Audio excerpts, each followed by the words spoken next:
क्या नाम है तुम्हारा? सत्यदेव तिवारी। कहाँ रहते हैं आप? भगतपुरवा। क्या वार्ता हो गई थी?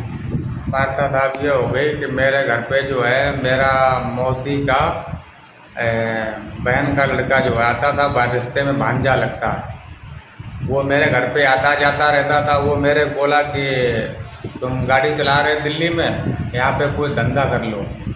मैंने सोचा ठीक है। वो बोला, मैंने कहा क्या धंधा करोगे? बोला गल्ला अल्लाह का कोई धंधा कर लो। तो वो बोला मेरे नाम पहले 3 बिस्से ज़मीन कर दो और फिर मैं उसको बनवाता हूँ, पैसे मैं लगाऊंगा, तुमको पार्टनरशिप में बना रखूँगा। मैंने उसको नाम पे ज़मीन कर दी। मेरे घरवाली मेरे लड़ने लगी, बोली कि उसके नाम तुमने 3 बिस्से ज़मीन क्यों की? अब मेरे नाम भी ज़मीन करो, नहीं तो हम रहूँगी नहीं तुम्हारे साथ में। क्या नाम था मौसी के लड़के का? मौसी लड़के का नाम था अनुज उर्फ राजन तिवारी। कहाँ के रहने वाले थे? सकरे। काम क्या करते थे? काम वो उसके पिताजी छोटा लोकल वही धंधा करते थे, गल्ला खरीदने अदने का। तो उसने भी मेरे समझा दिया कि गल्ला अल्लाह करेंगे, आड़त वगैरह कोई खोलेंगे बड़ा, उसने पार्टनरशिप रहना। मैंने उसके नाम ज़मीन कर दी और ज़मीन करने के बाद वो मेरे घर आता जाता रहा। मैं दिल्ली चला गया। मैंने कहा तब तक और कमा लेता हूँ गाड़ी से।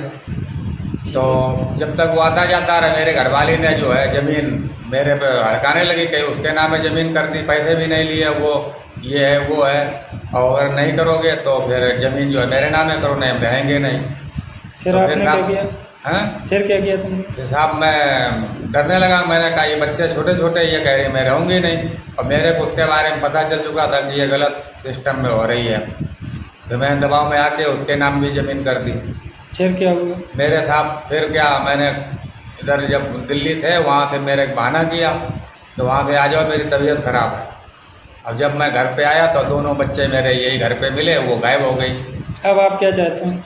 अब ये चाहते था कि वो हमारी ज़मीन जो ले गए वो दे दे, अगर रहना चाहती हो तो रहे, मेरे कोई दिक्कत नहीं है। मतलब पत्नी को रखना चाहते हैं? हाँ, लेकिन ये बच्चे जो है मेरे साथ ये अनाथ हो जाएंगे। बताओ, ज़मीन सबको लेके चली जाएगी। उसने उसके बाप ने तो दी नहीं थी, मेरे पिताजी की ज़मीन थी, मैंने उसको उसके नाम में काम कर दी। जी। और ये बच्चे भविष्य खराब हो जाएगा था। अगर वो रहना चाहती रहे, उसको जेल भेज दिया जाए कि उसने 420 करके मेरे घरवाली को भड़काया, समझाया और लेके चला गया ज़मीन के लालच में। किसको जेल भेज दिया जाए? उस राजन और अनुज को, क्योंकि वो हमारा ज़मीन और इज्जत दोनों पे फैल गया, माल जेवर सब कुछ ले गया, विश्वासघात किया उसने, 420 की मेरे साथ में। ठीक है। उसको तो ऐसा नहीं करना चाहिए था, क्योंकि मैं भांजा मानता था। उसके बहन की में भी मैंने 50-60 हज़ार रुपये खर्च किए थे।